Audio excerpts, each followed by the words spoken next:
You're listening to The Curtain Up Show in association with Today Ticks, live on Resonance FM with me, Nathan Matthews. Now it's time for my first guest. It's 1603, and as the plague is ravaging London, William Shakespeare and his band of merry actors are sequestered into the rural countryside, preparing for the coronation celebrations of King James I. But all is not as it seems, and to quote the bard himself, the course of true love never did run smooth. Foul Pages is a rollicking romp of scandalous secrets, backstage betrayals and lusty liaisons. And here to tell us more from the world premiere production at the Hope Theatre in Islington is Mr. Ian Hallard. Good afternoon. Hello there. Did you come up with that description yourself? I did. Well, I'll be honest, not the second paragraph. That might have been in the biography. But the first bit I did. I want to say that you've been on the show before years and years ago, but I don't know if you have been. Maybe. I don't think so, but I do often have people telling me that I really look like someone they know, or have we met before, and so I think I've just got a really common face. Maybe. So it's probably someone who looked a bit like me and you. wasn't. But no, not to my knowledge. But then I'm increasingly forgetful. So who knows? Me too. Maybe I was. Me too. Listen, I came to see the show last night, world premiere, and it was your opening night last night. Congratulations, first of all. Thank you. I Yes, had it was fun. so much fun. I'd never been to the Hope Theatre before. Mm-hmm. Very intimate. We like using the word intimate. Oh, yes. We were really close to you. Yeah. But it was really good fun. We were talking a few minutes ago. It's not a farce. It's not a romp. It's kind of a bit of everything. But for people that haven't seen it yet, because it's only just opened, can you kind of just set the scene and tell us vaguely what's going on? Yeah, it's kind of hard to categorise. And Matthew Parker, who's the director, even he didn't really know what it was going to be at the beginning of the rehearsal process, because I think it's a kind of mixture of various styles. There's a bit of melodrama, a bit of tragedy, a bit of comedy. So yeah, and well, you were just saying as well, you were a bit worried that you were going to get your crotch sniffed at one point. But by the dog. Yeah. Because there isn't a dog, but there is a dog. There is a dog, yeah, who is absolutely. absolutely brilliant, played by James King, plays Chop. Fantastic. I have never seen a dog portrayed in that way before. Absolutely, that's for sure. absolutely. Well, and also we did realise early on, obviously, whether there would be some confusion in the fact that King James appears in the play, and then there's a character played by James King. So that would have been quite sort of symmetrical if only he'd been cast as James. That would have been lovely in the programme, wouldn't it? King James, James King. And the thing that I kind of really love is because it's about actors and working in theatre, and I saw, even though these are characters in Shakespeare's day, actors in Shakespeare's day, the same traumas and issues and little mini strops that were going on then, I still see today. It's so perfectly observed. But I love the way the dog has comments on the situation. Very much so. Well, Matthew likes a talking animal. He's done that before with his shows. But yeah, I was speaking to someone the other day about, and they were asking about acting and backstage dramas and how true to life it is, and because without giving too much of the plot away, one of the characters does actually get physically injured as a result of these sort of the ambitions and the dramas backstage.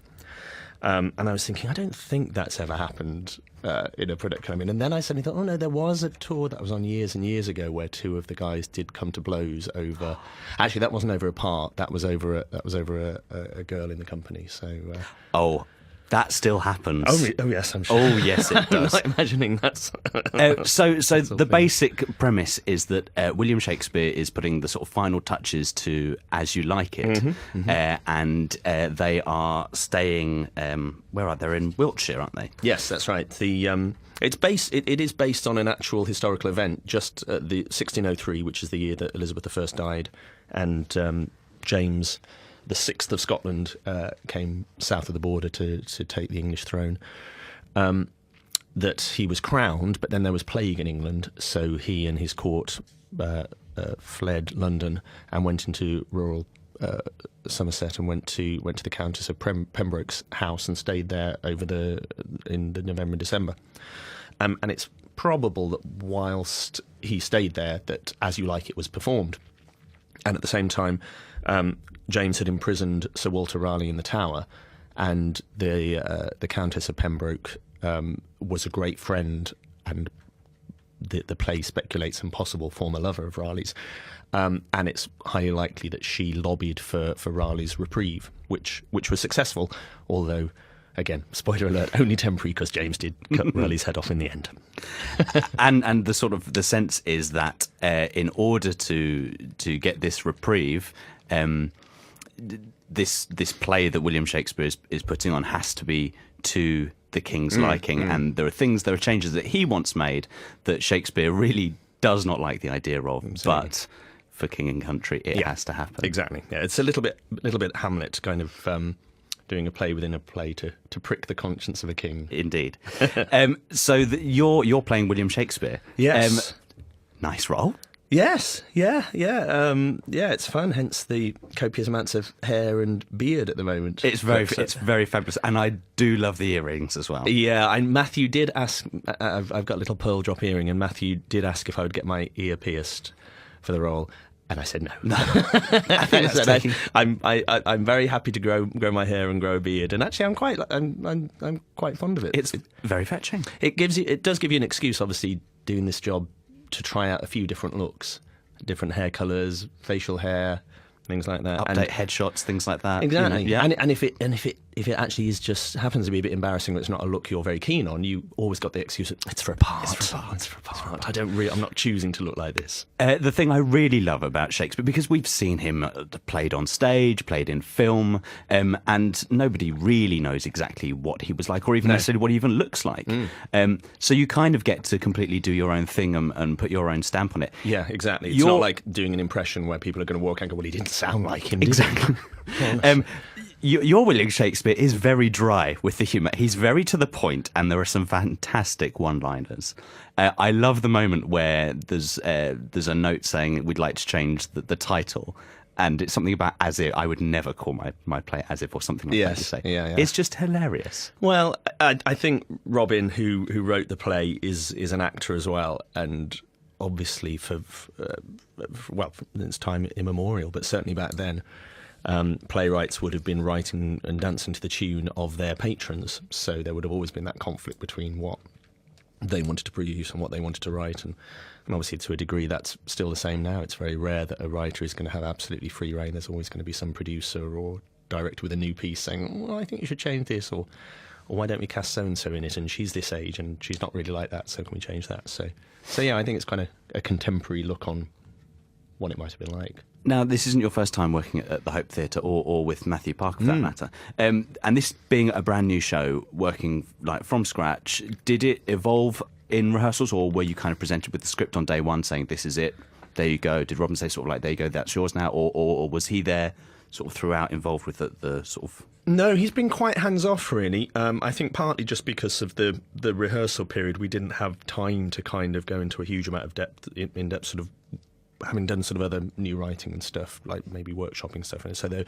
so we just kind of got on with what was on the page, really. So yeah. Is that kind of exciting? Is it scary? You say you didn't have long. Is that a nice way of saying it was quick? No, it was okay. I mean, it was, and because it's only short, it's 90 minutes straight through, and it flies by. Great. Yes, exactly.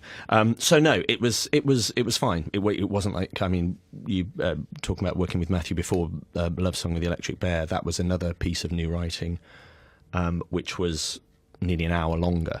And I definitely remember opening with that, going, oh my God, we're really not ready for this. And by the end of the first week, I was like, okay, now I feel like we're ready to show it to people, but we had already opened by then. So, but no, we feel we're very much prepared this time around. Speaking of Love Song of the Electric Bear, the response that you got for that was just phenomenal. 5-star reviews across the board, 2 off West End awards, and a West End transfer as well. That must have been an amazing project to be involved with. Yeah, it was lovely. It was really great, and it felt a very special piece because Snoo Wilson, who wrote it, had died only a couple of years earlier.